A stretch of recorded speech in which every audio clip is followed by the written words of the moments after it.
Welcome back to this delightful shit show of a podcast. If you only knew what emphasis on the shit. This is episode 104, an in-between episode of Mr. Robin's Hood podcast.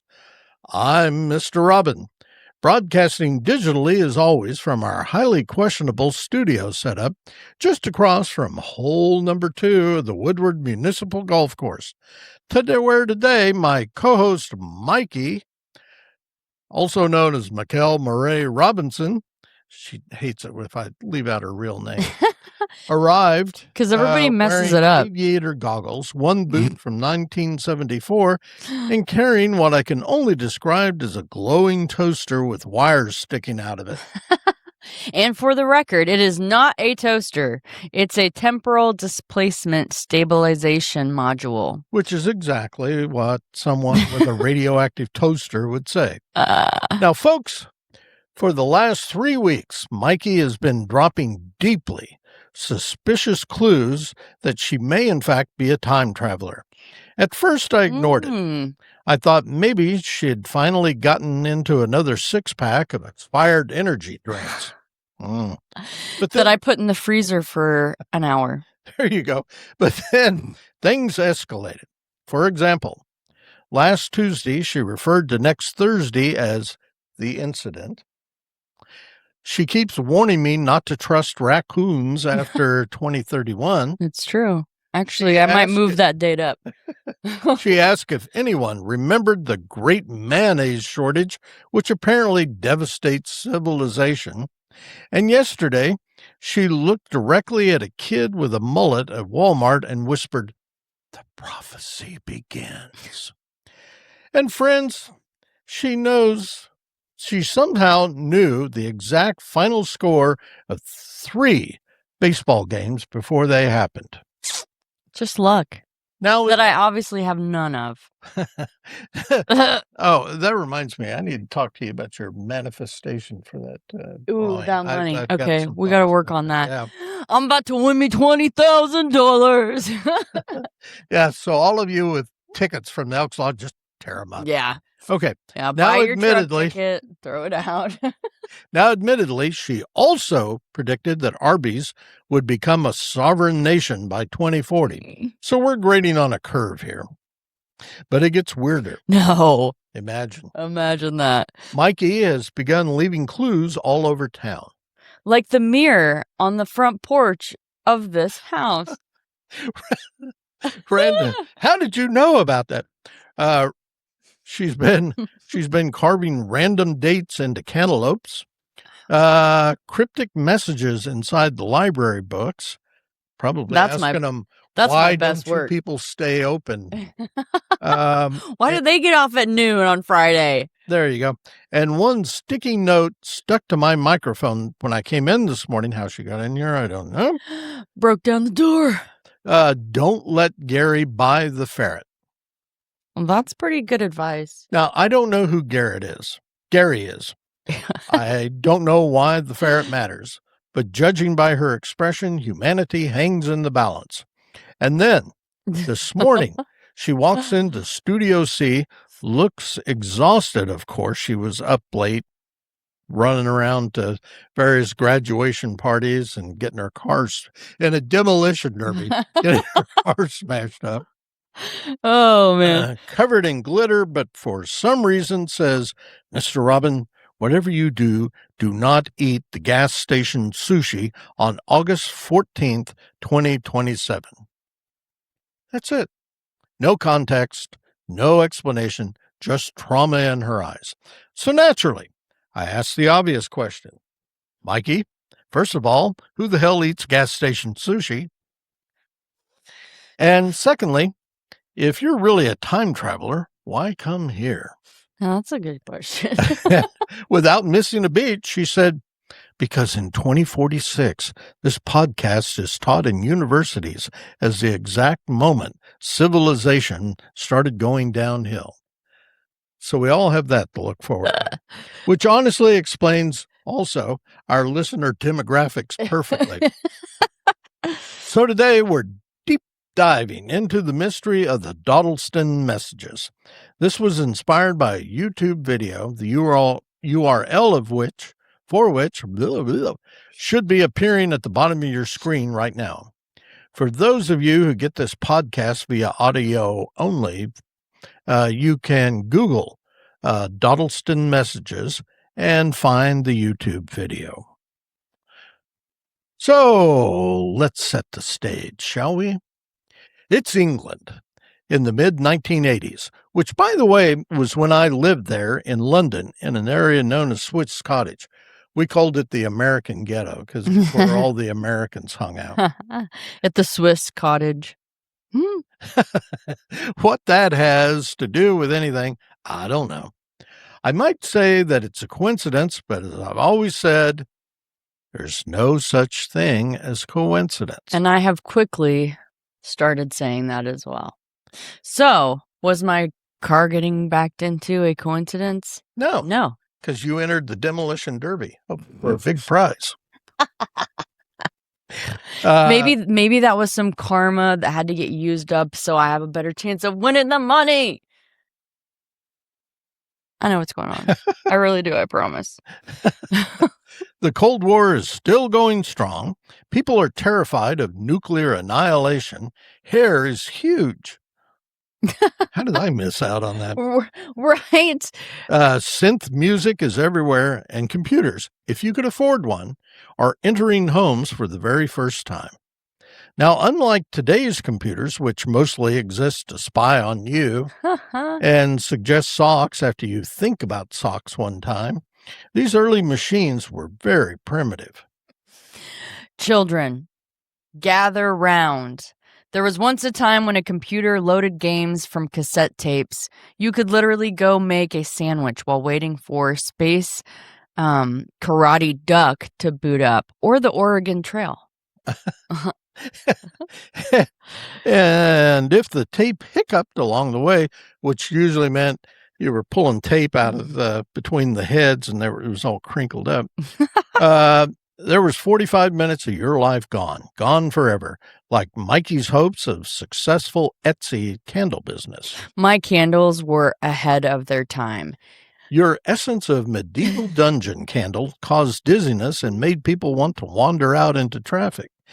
Anyway, a man named Ken Webster moved into a farmhouse in Dodleston, Cheshire, England. He had a BBC microcomputer. And I'm just going to go off. He's going off the deep end. For a little. Those microcomputers were just ridiculous back in the mid-'80s. Timex, for crying out loud, the watch people, made a microcomputer. Really? Yeah. And you recorded, if you were doing data, whatever your data was, it was literally a cassette tape that you dropped into a cassette player, and somehow it plugged into this microcomputer.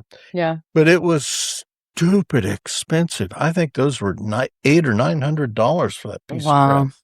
And Timex didn't stay in the computer business very long. Shit, they could barely make a watch that keep running. Oh, man. Anyway, then one day, the computer he had allegedly began displaying strange messages, not from another user, not from a Chinese hacker, but supposedly from someone living in the 1500s. Imagine explaining that to IT support. Hello, yes, my spreadsheet is haunted by a Tudor peasant. The mysterious writer identified himself as Thomas Harden. The messages were written in strange pseudo-archaic English. Things like, I know not what this box be. The same thing Mikey said about the introduction of tequila boxes. Thomas claimed... Except I knew what they were. Thomas claimed he lived in the 16th century and believed the computer was some kind of magical communication device. Which, honestly, if you handed an iPhone to somebody from 1540, they would absolutely assume you were a witch. You'd show them TikTok and they'd burn you before lunch. Thomas described life in Tudor England. Farming, religion, fear, local politics, everyday survival. And according to Webster, the conversations became increasingly elaborate. Meanwhile, in 1985, some British guy is sitting there at 2 a.m. like, "Dear mysterious medieval farmer, do you have indoor plumbing?" But wait, it gets even weirder. Things took a turn when another entity allegedly appeared, an entity identifying itself only as 2109, who claimed to be from the future. Because apparently the space-time continuum needed downloadable content. The future entity warned about dangerous interference between timelines. Now, at this point, 1. You either believe you're witnessing the greatest paranormal discovery in human history, or 2. You desperately need sunlight, a harmless hobby, and several pints of ale. That's what I need, too. Now, here's where things get even more fascinating. The BBC microcomputer wasn't connected to the internet because there wasn't a public internet yet. Yeah, no dial-up. The messages appeared through word processing and networking systems available at the time. Some believers argue this rules out hacking. Skeptics say, not really. Someone could have manipulated the system, or Webster himself may have created the messages. And let's be honest, the 1980s were peak guy in a shed invents a conspiracy years. People were crop circling, summoning UFOs, recording ghosts on cassette tapes. That's my favorite. Yeah. And accidentally poisoning themselves with experimental fondue equipment. That happened? Oh, Did I miss that? Oh, shit. yeah. Shit, I hope I don't got none of that fondue equipment. Tragic, really tragic. Some of the messages are genuinely eerie. Thomas often seemed frightened. He believed evil forces might be involved. 2109 is an evil. At one point, he entity. reportedly said something akin to, "You are goodly spirits." Meanwhile, the future entities probably typing, "Do not tell him about taxes." Thomas also described his world in ways that fascinated historians. But skeptics later pointed out inaccuracies in language, grammar inconsistencies, and phrases that didn't quite fit authentic Tudor speech. But I'm going to point out that well, maybe you don't know what you know. Yeah. Well, maybe what's his nuts wasn't Thomas Harden. Sorry. Yeah. Like that guy. No. What's his nuts? That's good.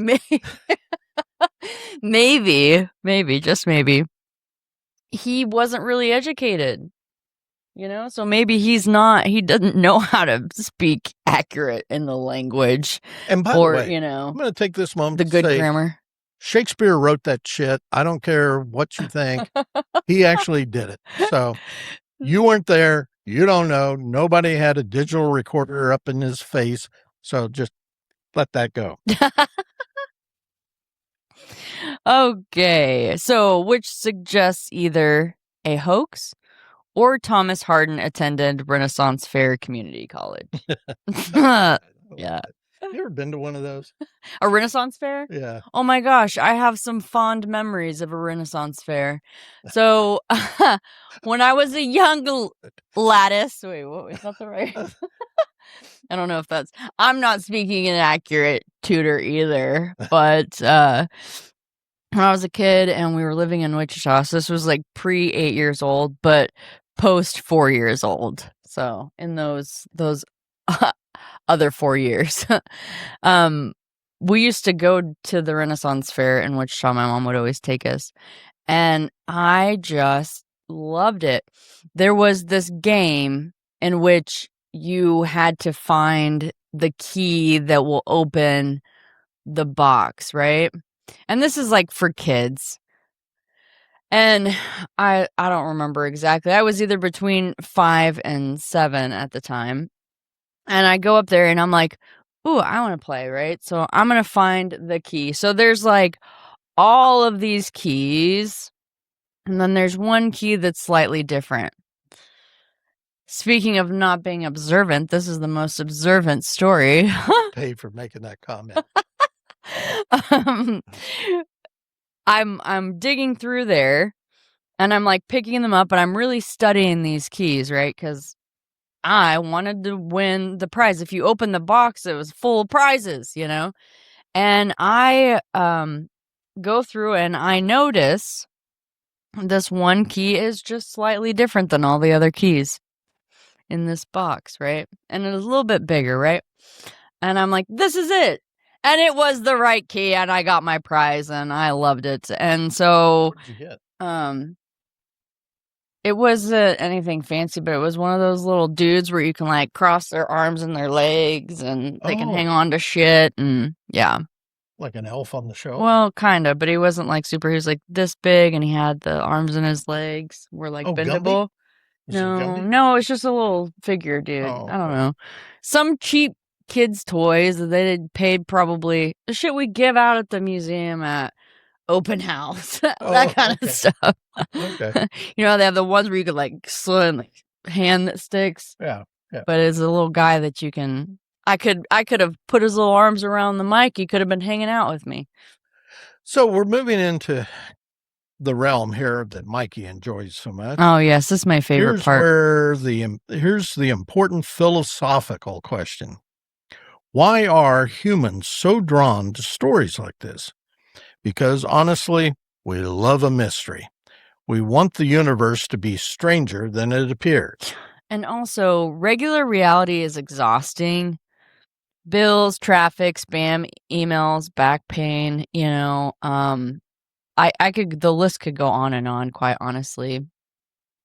But if someone tells me, actually, time itself is leaking through old computers, I'm at least, listening. There's something deeply romantic about the idea that time isn't fixed, that somehow across centuries, people might still find a way to reach one another. And honestly, the saddest part of this story, a Tudor farmer from the 1500s finally contacts the future and gets connected to 1980s Britain. No flying cars, no utopia, just synthesizers and Margaret Thatcher. Wah, wah, wah. What's fascinating is how early computers already felt mystical to people. Today, we're numb to technology. Oh, so numb. But in the 1980s, painful. Computers felt almost supernatural. Parents thought Nintendo would summon demons, and honestly, some of those boss levels probably did. The Dodleston story taps into that exact fear. The machine becomes mysterious, unknowable, and almost alive, kind of like modern AI. Oh, which is terrifying, honestly, because now instead of ghost tutors, we've got refrigerators that judge us. And download appliance porn. Right. You opened me again, Michael. Yes, I did, machine. I seek cheese. Don't judge me. Most investigators lean toward hoax. And to be fair, that's the most rational conclusion. Possible explanations include Webster fabricated it, friends collaborated, early hacking by those friggin' Chinese, role-playing, or social experimentation. But even if it was fake, it was damned creative. That's the thing. The internet today is mostly arguing, ads, and raccoons stealing donuts and dying on my roof from eating too many donuts is probably what happened. Anyway, meanwhile, 1985 conspiracy people were out here crafting full Tudor time travel dramas. That's commitment. And I wish I had that kind of commitment. Miss Robin, help a sister out. I could only commit to drinking coffee out of this Beaver Express cup every single day. Not really. Not out of the cup, but the coffee's every day. Now, unfortunately, Mikey attempted to recreate the Dodleston experiment last week. And I reject the term unfortunately, because she connected an old typewriter, got it right out there in the garage, 2 microwaves, a lava lamp, which sits on her desk, and an old fax machine. Then announced she was opening chronological negotiation. And I stand by my process. Neighbors reported hearing Gregorian chanting and Hall & Oates simultaneously. That's how you stabilize the timeline. You then attempted to contact the year 1348. Bad timing, apparently. There's another layer to all this. The fear that technology might open doors we don't understand. Throughout history, you had radios, you had televisions, telephones, for crying out loud, even photography, all triggered supernatural speculation. People thought cameras stole souls. Now peeps voluntarily upload their souls to social media every day. That's progress. Yeah. Every new communication technology feels uncanny at first. The Dodleston Messages sit perfectly at that crossroads between folklore and computing. Let's talk now about the future entity again. This is the one I'm more interested in. 2109. Old Thomas Harden can... Yeah. I'm kidding. He dead. He's going to come haunt my ass. Mr. Harden, he dead. 2109 supposedly warned that timelines were dangerous, which honestly sounds like something, well, it honestly sounds exactly like someone who's watched too much Doctor Who. Or a guy who failed physics but remained confident anyway. My favorite kind of person. Some theories suggest parallel dimensions. I've talked about that before. Quantum entanglement, which would be part of parallel dimensions. Residual consciousness, and psychic projection.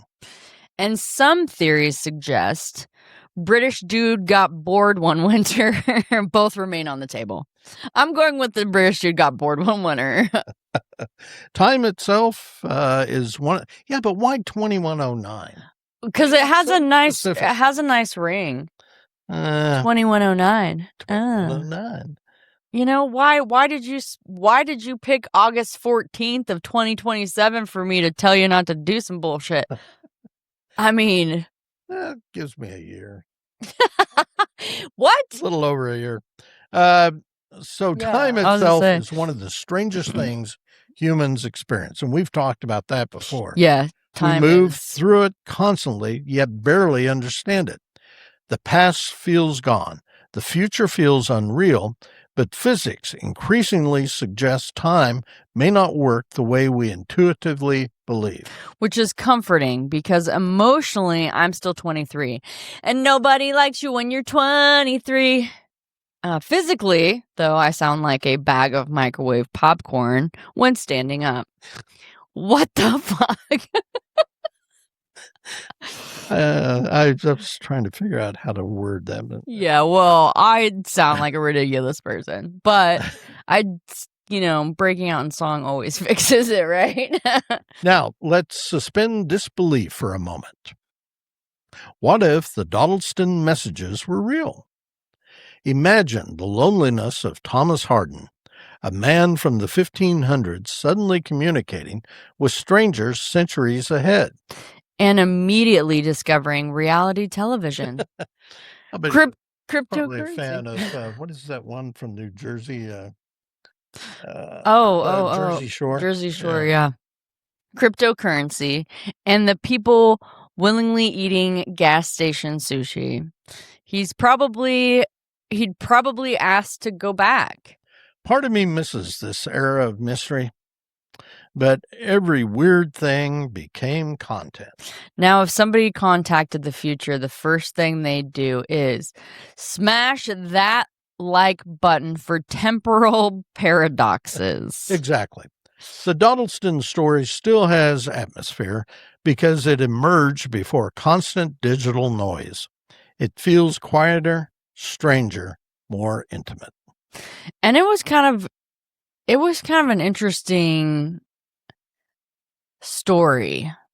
But you know what? I think this dude's brilliant. So let's make up some bullshit like this dude. And then we'll write a book about it, and then everybody will buy it because of the mystery attached and the fact that we made up some, BS about it. And Maybe that's what I need to do. Maybe I need to make up some weird. Okay, my poetry books, I'm on something. My poetry books, you guys, they didn't come from me. They came from a person living inside of me. So, stay tuned for more of that story, and then go buy the shit out of my poetry books on Amazon. Because for the days we spend in hell is actually that entity inside me talking about the hell that they live within this core. Buy it. Buy it. And that is all. I'm done now. Yeah. Okay. Plus, she's got to get out of here. She's on a schedule. I'm gonna need a ride. Oh, great. We hope you folks conveniently listening at home or in your car enjoyed that. If you have any questions for either Mikey or myself about today's episode or any other darn thing, you can email us at mr.robin@mrrobinshood.com or Mikey at mrrobinshood.com. And if you have questions about the person inside me, please holler. I love to talk now, more. I can tell you that. Also, you can find us on Facebook at Mr. Robin's Hood Podcast.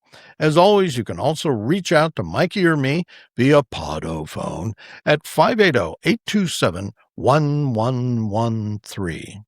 Maybe you just want to get something off your chest or you're feeling some butt pain because of something we said during a podcast. Give us a call. Unless, of course, you're a time-traveling entity looking to pick a fight. Yeah. You're going to want to contact Mikey. I'm ready. Bring it on. Yeah. Your inner person and the entity time traveler. I am ready for you. You can come at me, bro. You can leave a voicemail. Text us if you have a question, concern, complaint, compliment, suggestion, whatever. Just don't be a futuristic dick. In the meantime, tell all your friends to listen to this podcast as though their lives depend upon it. As always, I mean, where else are you going to find content like this? Exactly. Because we, more than anything, and particularly in these in-betweens, we love to find stuff that's just completely out there. Totally out there. And a lot of times we make fun of it. And usually I'm out there swimming anyway, so... Her inner whatever. Yeah, Do you call that an inner child or just inner self? Maybe it's a child. Maybe that's why it's so pissed off. I got a little baby sass inside me that's just trying to get out. Okay. We probably lost about 50,000 viewers. Well, just then. We had that many shit. That's great. As always, you can stream or download episodes. Wait, I've already done that. We're on iHeartRadio, Amazon Music, Podbean app, Apple Podcasts, Player FM, Listen Notes, and Podchaser. You can also stream them directly from our Podbean website at mrrobinshoodpodcast.podbean.com for free. Doesn't matter if it's August 14th, 2027, you get it for free. You get it for free. But on August 14th of 2027, everything's going to change. Manifesting that right now. Are you? Yeah. Please don't. What if it's for the better? Oh, well, there it is. Okay. Well, that's all I'm trying to manifest is better things. Shit. Who's going to manifest some crap? No. What? Get out of here. Finish your story. Okay. So we'll close now by reminding everyone, as we always do, to stay hungry, stay foolish, and most importantly, stay weird. Bye.